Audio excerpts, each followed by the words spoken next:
Welcome to State of Survival. Sengoku Dynasty released this past summer to some mixed reviews, feeling like it had been missing elements and poor survival mechanics, but we did just have a few major updates drop. Let's discuss. So the updates thus far on Sengoku Dynasty have been piecemeal to us bit by bit, offering us fixes and new additions in small but loving packages. Yet finally, we have a major update that has just given the game a facelift, along with another update right after, introducing more mechanics to the game. We've been introduced with a 2024 roadmap, as well as a stabilization update a month later once everything was said and done. And these updates have been sizable enough that they've actually given us a lot more freedom when it comes to enjoying the game. One of the things I actually enjoyed right off the bat is hearing that quests are now mostly optional. You're no longer 100% stuck to doing the quest because let's face it, the first, I don't know, probably 5 or 6 quests are kind of tutorial quests. I think they've done a lot to fix that. One, they're optional. Two, once you build the bell, you can spend money to fast travel to the location so you're not just constantly traveling back and forth for meaningless quests. And to be honest, for those of you who are afraid you might miss out if you don't do the optional quests, I would recommend skipping them, only doing them when you need to. Because the biggest problem that we had once we went through, I said, okay, guys, I'm going to go do the quests like normal. I'll be back.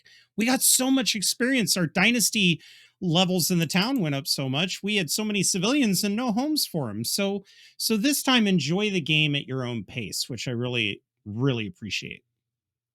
And speaking of having too many civilians, one of the nice changes they did is, they said it kind of is more realistic to the time period, is that people can now sleep inside the workshops that you assign them to, making it so you don't have to rely on building a million shacks and huts. There's also a bit of humility in it because they were directed to that fact by their fans. Their fans who are big into feudal Japan history were commenting, hey, I don't want to be that guy, but in feudal Japan, people slept at the workplace. They didn't have homes. And it really makes sense, especially in an island culture where you're limited on space, that that's exactly how you would do it. And I really love that they're listening to fans, they're researching it, and they're trying to bring that level of realism home while also creating the game fun. I know with Medieval Dynasty, there were a lot of us that were scratching our heads at the addition of crossbows because it was a little too early for people to be running around with crossbows. In fact, in most places, they were illegal until guns came out for civilians to have them. So, too many crossbows, but it's nice that in this game, they're listening to those people who love Japanese history. Now, as far as the survival aspect with the update, I found it was more challenging. It didn't seem like you could ignore your food meter. How about the sounds that they've added into the game, as well as the new mobs? The wolves and the bears were added in the March update.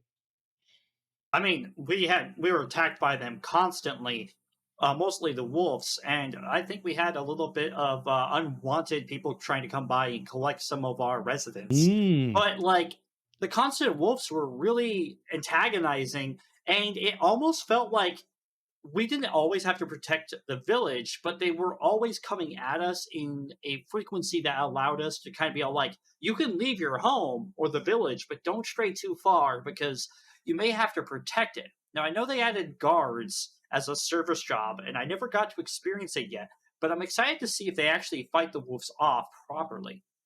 I am super, super looking forward to that because that's one of the biggest complaints I have about Medieval Dynasty is that there's no guard position. And it seems like Sengoku's going to release bandits attacking your town long before Medieval Dynasty does. But like you mentioned, we found bandits just outside of our base trying to kidnap our people. And Oh, yeah. it's nice because it keeps you on your toes and it makes you think about your surroundings more. One of the things I was concerned about by adding predators to the game is that none of the animals before interacted with each other. And now the wolves will hunt bunnies and deer and stuff like that. And it seems that the wolves tend to gravitate to where there's food.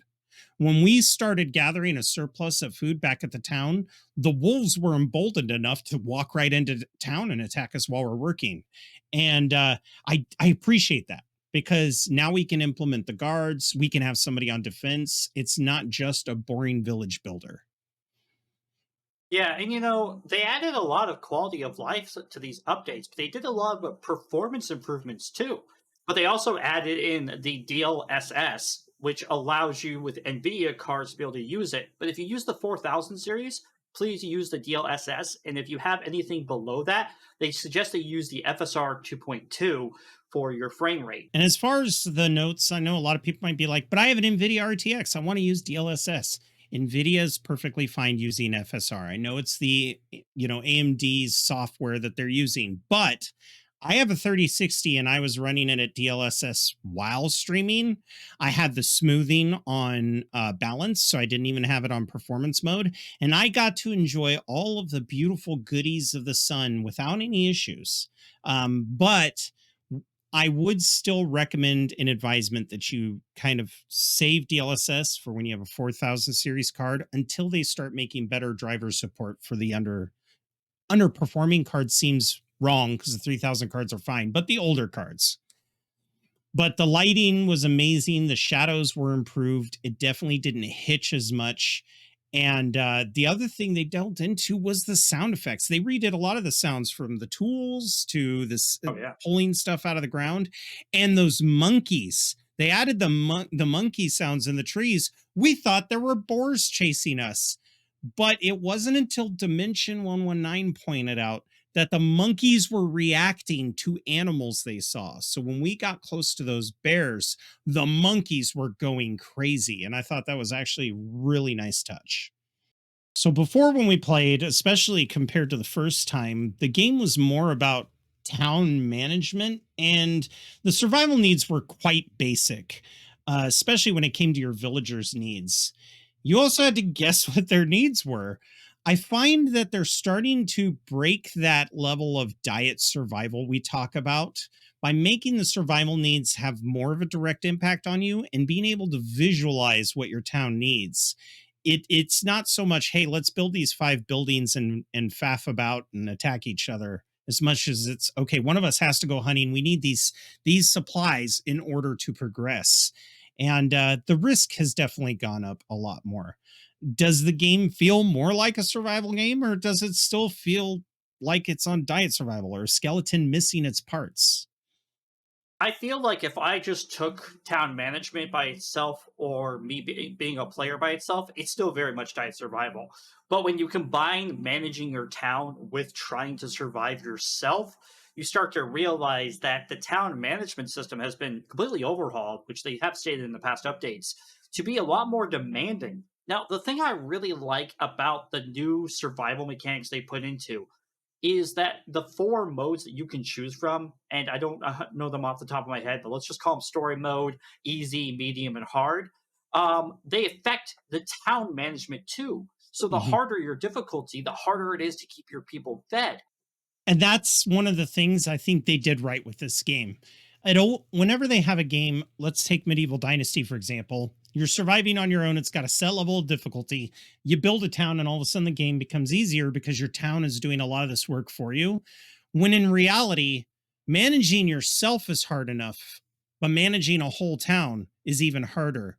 It's kind of like if you were in Walking Dead or, say, Fallout.